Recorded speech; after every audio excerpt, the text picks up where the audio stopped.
Did you think I'd leave you for the whole weekend with a troll standing at the door of the mansion ready to storm and not tell you what happened? Come on now. Let's finish chapter 8. A sprite alighted before Acting Commander Cudgeon. The collar is in place, sir. Cudgeon nodded. You sure it's tight, Captain? I don't want a troll coming out the wrong way. Tighter than a goblin's wallet. There's not a bubble of air getting through that seal. Tighter than a stinkworm's... Very well, Captain, interrupted Cudgeon hurriedly before the sprite could complete his graphic analogy. Beside them, the hover cage shook violently, almost toppling the container from its air cushion.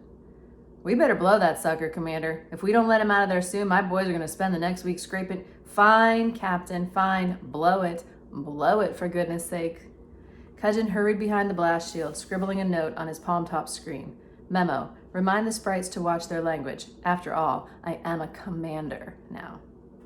The foul-mouthed captain in question turned to the hover cage's cab driver. Blow her, chicks. Blow the door off the darn hinges.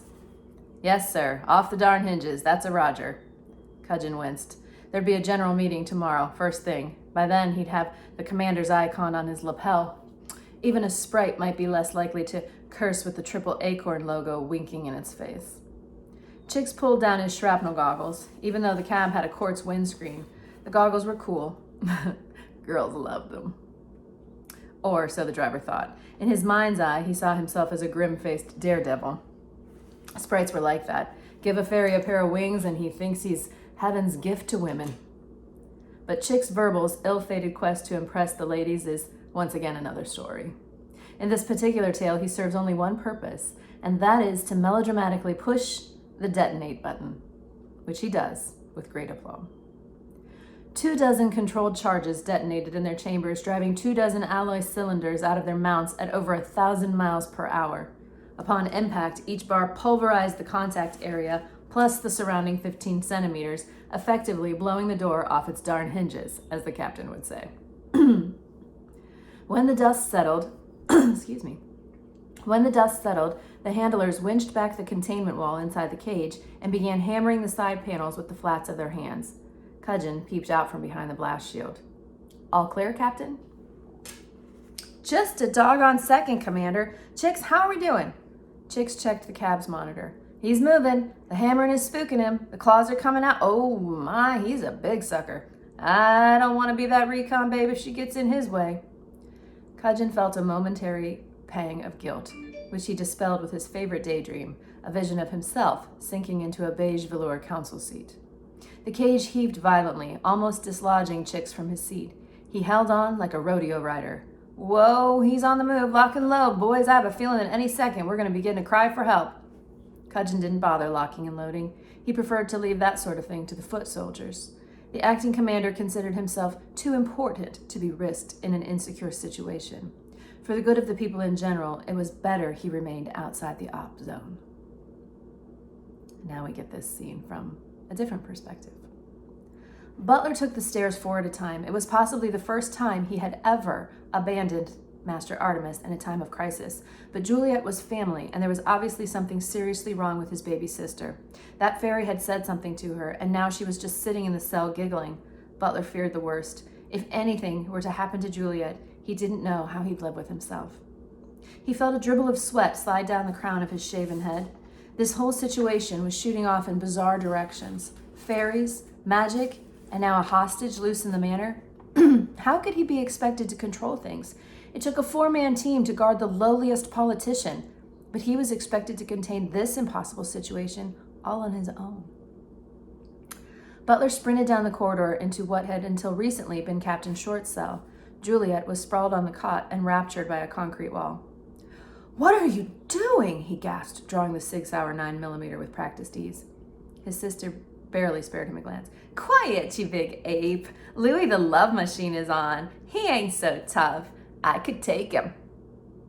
Butler blinked. She was talking gibberish, obviously drugged. Let's go. Artemis wants us upstairs in the situations room. Juliet pointed a manicured finger at the wall. Artemis can wait, okay? This is for the Intercontinental title, and it's a grudge match. Louis ate the Hogman's pet piggy. The manservant studied the wall. It was definitely blank. He did not have time for this. Right. Let's go, he growled, slinging his sister over a broad shoulder. No, you big bully, she protested, hammering his back with tiny fists. Not now! Hogman! Hogman! Butler ignored the objections, settling into a loping run. Who the heck was this Hogman person? One of her boyfriends, no doubt. He was going to keep closer tabs on the callers to the lodge in the future. Butler, pick up. It was Artemis on the handheld. Butler jiggled his sister up a foot so he could reach his belt. Lollipops, barked his employer. Say again? I thought you said...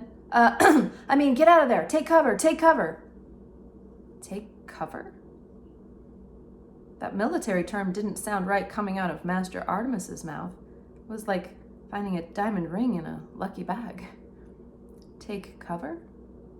Yes, Butler, cover. I thought speaking in primal terms would be the quickest route to your cognitive functions. Obviously, I was mistaken.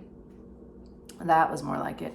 Butler scanned the hall for a nook to duck into. Not much choice. The only shelter was provided by the suits of medieval armor punctuating the walls. The manservant ducked into the alcove behind a 14th century knight, complete with lance and mace. Juliet tapped the breastplate.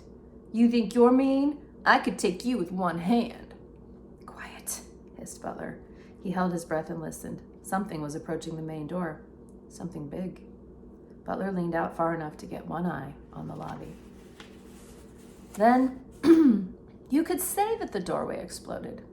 But that particular verb doesn't really do the action justice. Rather, it shattered into infinitesimal pieces.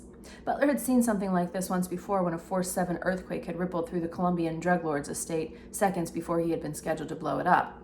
This was slightly different. More localized, very professional. It was classic anti-terrorist tactics. Hit them with smoke and sonic, then go in while the targets are disoriented. Whatever was coming, it would be bad. He was certain of it. And he was absolutely right. Dust clouds settled slowly, depositing a pale sheet on the Tunisian rug. Madame Fowl would have been furious if she ever put so much of a toe outside the attic door. Butler's instincts told him to move, zigzag across the ground floor, make for higher ground, stay low to minimize the target.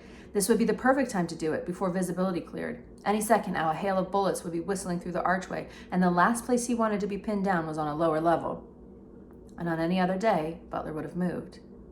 He would have been halfway up that stairway before his brain had time for second thoughts. But today he had his baby sister over his shoulder spouting gibberish, and the last thing he wanted to do was expose her to murderous assault fire.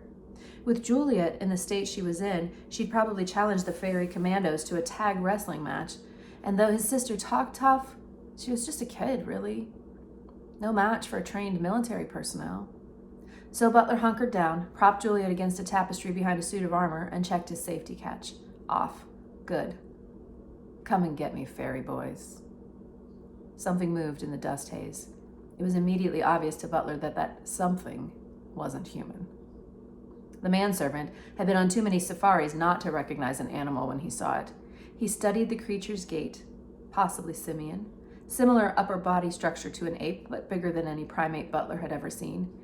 If it was an ape, then his handgun wasn't going to be of much use. You could put 5 rounds in the skull of a bull ape, and he'd still have time to eat you before his brain realized he was dead. But it wasn't an ape. Apes didn't have night eyes. This creature did. Glowing, crimson pupils, half hidden behind shaggy forelocks. Tusks, too, but not elephantine. These were curved with serrated edges. These were gutting weapons. Butler felt a tingle low in his stomach. He'd had the feeling once before, on the first day at the Swiss Academy. It was fear. The creature stepped clear of the dust haze. Butler gasped. Again, his first since the academy. This was like no adversary he'd faced before. The manservant realized instantly what the fairies had done. They had sent in a primal hunter. A creature with no interest in magic or rules. A thing that would simply kill anything in its way regardless of species. This was the perfect predator. That much was clear from the meat-ripping points of his teeth, from the dried gore crusted beneath his claws, from the distilled hatred spilling from his eyes. The troll shambled forward, squinting through the chandelier light.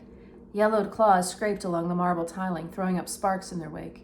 It was sniffing now, snorting curious breaths, head cocked to one side. Butler had seen that pose before, on the snouts of starved pit bulls just before their Russian handlers set them loose on a bear hunt. The shaggy head froze, its snout pointed directly at Butler's hiding place. It was no coincidence. The manservant peeked out between the chainmail fingers of a gauntlet. Now came the stalk. Once a scent had been acquired, the predator would attempt a slow, silent approach before the lightning strike. But apparently the troll had not read the predator's handbook because it didn't bother with the stealth approach, jumping directly to the lightning strike. Moving faster than Butler would have believed possible, the troll sprang across the lobby, brushing the medieval armor aside as though it were a shop mannequin. Juliet blinked. "Oh," she gasped. "It's Bigfoot Bob, Canadian champion 1998. I thought you were in the Andes looking for your relatives." Butler didn't bother to correct her. His sister wasn't lucid. Well, at least she would die happy.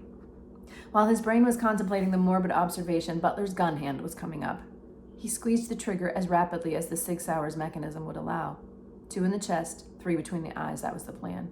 He got the chest shots in, but the troll interfered before Butler could complete the formation. The interference took the form of scything tusks that ducked below Butler's guard. They coiled around his trunk, slicing through his Kevlar-reinforced jacket like a razor through rice paper. Butler felt a cold pain as the serrated ivory pierced his chest. He knew immediately that the wound was fatal. His breath came hard. That was a lung gone, and gouts of blood were matting the troll's fur. His blood. No one could lose that amount of blood and live. Nevertheless, the pain was instantly replaced by a curious euphoria, some form of natural anesthetic injected through channels in the beast's tusks, more dangerous than the deadliest poison. In minutes, Butler could not only stop struggling, but no, he would go giggling to his grave. The manservant fought against the narcotics in his system, struggling furiously in the troll's grip, but it was no use. His fight was over almost before it had begun. The troll grunted, flipping the limp human body over his head. Butler's burly frame collided with the wall at a speed human bones were never meant to withstand.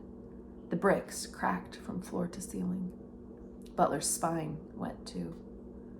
Now even if the blood loss didn't get him, paralysis would. Juliet was still enthralled by the mesmer. "Come on, brother, get off the canvas. We all know you're faking." The troll paused, some basic curiosity piqued by the lack of fear. He would have suspected a trick if he could have formulated such a complicated thought. But in the end, appetite won out. This creature smelled flesh, fresh and tender. Flesh from above ground was different, laced with surface smells, and once you've had open-air meat, it's hard to go back. The troll ran a tongue over his incisors and reached out a shaggy hand. Oh boy, that would be a good place to stop, wouldn't it? Well, let's see what this looked like from Holly's perspective. Holly tucked the hummingbirds close to her torso, dropping into a controlled dive. She skimmed the banisters, emerging into the portico below, a stained glass dome. The time-stop lights filtered unnaturally, splitting into thick azure shafts. Light, thought Holly. The helmet high beams worked before. There was no reason why they wouldn't work again. It was too late for the male. He was a bag of broken bones. But the female, she still had a few seconds left before the troll split her open. Holly spiraled down through the faux light, searching her helmet console for the Sonics button. Sonics was generally used on canines, but in this case it might provide a moment's distraction, enough to get her to ground level. The troll was reaching in toward Juliet underhand. It was a move generally reserved for the defenseless. The claws would curl in below the ribs, rupturing the heart. Minimum damage to the flesh so that there was no last-minute tension to toughen up the meat. Holly activated her Sonics and nothing happened. Not good.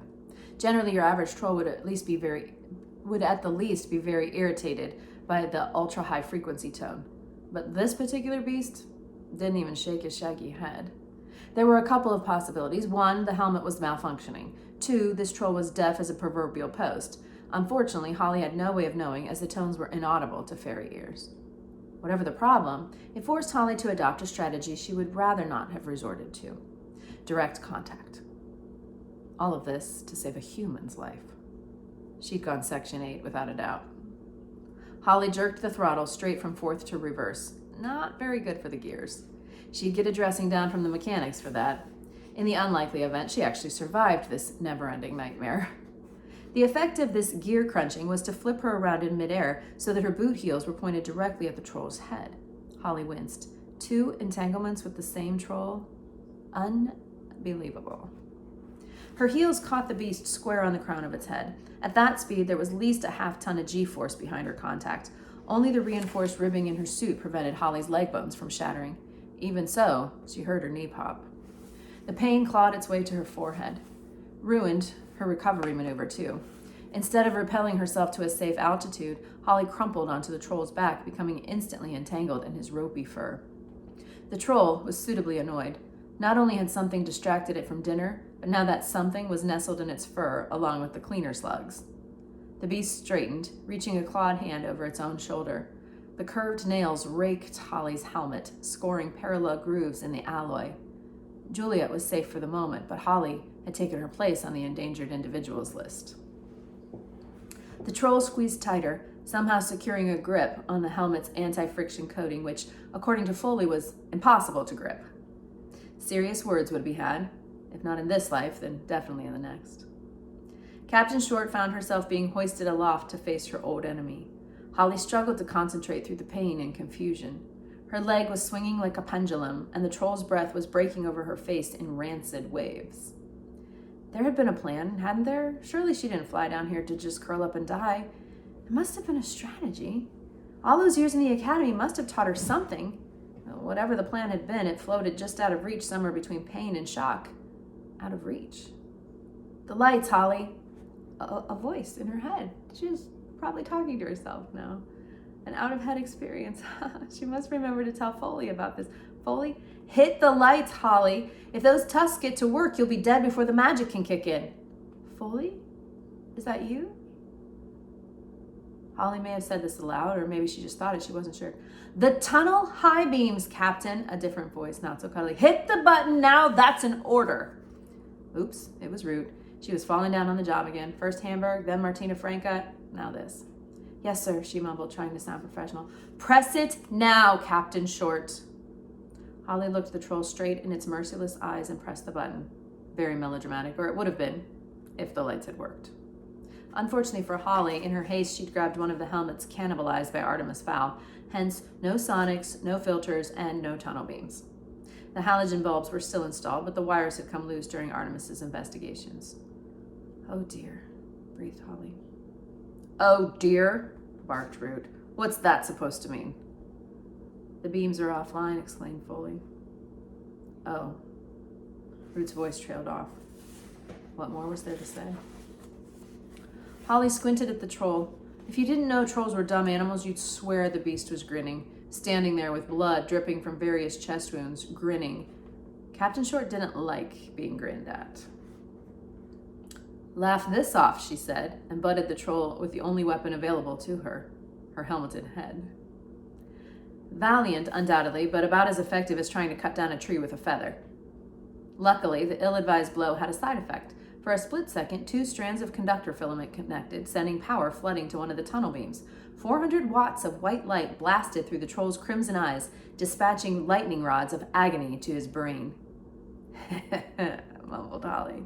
In the second before the troll convulsed involuntarily, its spasms sent her spinning across the parquet floor, legs jittering along behind her. The wall was approaching at an alarming speed. Maybe, thought Holly hopefully, this will be one of those impacts where you don't feel any pain until later. No, replied her pessimistic side, afraid not. She slammed into a Norman narrative tapestry, bringing it tumbling down on top of her. Pain was immediate and overwhelming. Oof, grunted Foley. I felt that. Visuals are shot. Pain sensors went right off the scale. Your lungs are busted, Captain. We're going to lose you for a while, but don't worry, Holly. Your magic should be kicking in already. Holly felt the blue tingle of magic scurrying to her various injuries. Thank the gods for acorns. But it was too little too late. The pain was beyond her threshold. Just before unconsciousness claimed her, Holly's hand flopped from beneath the tapestry. It landed on Butler's arm, touching the bare skin. Amazingly, the human wasn't dead. A dogged pulse forced the blood through smashed limbs. Heal, thought Holly, and the magic scurried down her fingers. Can you imagine that? A person who had imprisoned her, hurt her, tortured her, meant her no good.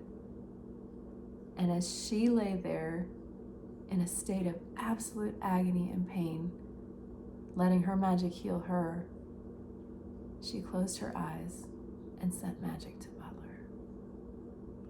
Why do you think she would do that? Think about that until we meet again.